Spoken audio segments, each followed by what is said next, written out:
nakakatuwa sa Panginoon dahil alam natin, mahal tayo ni Jesus. Amen? Mahal ka tayo, wala pa tayong ginagawa, wala pa tayong ginagawang mabuti, namatay na si Jesus para sa atin. No? While we were still sinners, sabi sa Romans chapter 5, Christ died for us. Namatay na si Jesus sa krus ng Kalbaryo. Mahal na mahal na mahal niya tayo. Ang di nila alam, mahal ng Diyos ang sanlibutan. John 3:16. God so loved the world. Amen? Amen. No? Mahal niya. Hindi ka pa nagmamahal, minahal ka na niya. Nga lang sa pagmamahal na yon, hindi mo yun mapapakinabangan kapag ka hindi mo siya kukunin. Hindi mo siya aangkinin. Ayaw mo, Hebrews 11:6. It is impossible to please God without faith. Napakahalaga sa Panginoon ang pananampalataya. Kung napakahalaga sa mundo na to ng pera. Sa mundo na to, I'm speaking of this world. Sa mundo na to, pag wala kang pera, ay halos apak-apakan ka lang. Hindi ka kilala. Bakit? Ang nagpapatakbo ngayon sa mundo ay pera. Kaya nga ang Diyos, ang sanlibutan ay pera. Ipinapalit mo ang iyong precious, more precious than gold time. Ipinapalit natin yung mga bagay na yun sa pera para magamit natin yung pera, mabili natin yung ilang mga bagay na nakukuha ng pera sa mundo na to.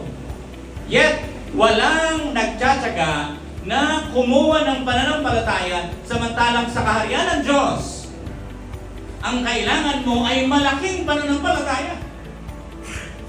Pag malaki ang pananampalataya mo, mapapaniwalaan mo ang Panginoon sa lahat. Sa may malaking pananampalataya, ang sabi ng salita ng Panginoon, walang imposible. All things are possible to him who believes. Ang sabi ng salita ng Panginoon. Kaya nga, hindi mo pa mapaniwalaan kasi hindi ka pa napupuno ng pananampalataya. Ano ang pumupuno sa atin? Kung ano yung madalas nating pinapakinggan. Ang pananampalataya, mga kapatid, ay dumarating sa pakikinig ng salita ni Kristo. Sa pakikinig ng pangangaral, sa pagbabasa ng salita ng Panginoon. Dumarating siya. Alam niyo din ba na sa pakikinig at pananood ng mga bagay na hindi sa Panginoon, dumarating din naman ang kawalan ng pananampalataya. Kaya madalas tayo walang pananampalataya kasi kung ano yung mas madalas na nag-o-occupy sa puso't isipan natin, yun ang pinaniniwalaan natin. At kung madalas mong, hindi ako against sa Facebook, hindi ako against sa social media, okay? Hindi ako against doon. Pero kapag ka doon sa mga channels na yon, sa mga medium na yon, dumadaan yung kawalan ng pananampalataya, nagkakaroon ng problema sa pagbabalance ng kung ano yung mga dapat na kinakain mo at hindi kinakain.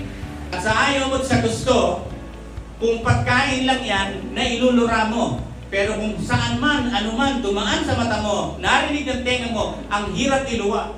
Hindi naman pwedeng tutulihin at tanggalin. Kasi doon din dumadaan ang kawalan ng pananampalataya. Kung papaano ang pananampalataya ay dumarating sa pakinig ng salita ng Panginoon, ang kawalan ng pananampalataya ay dumarating din sa ganung paraan.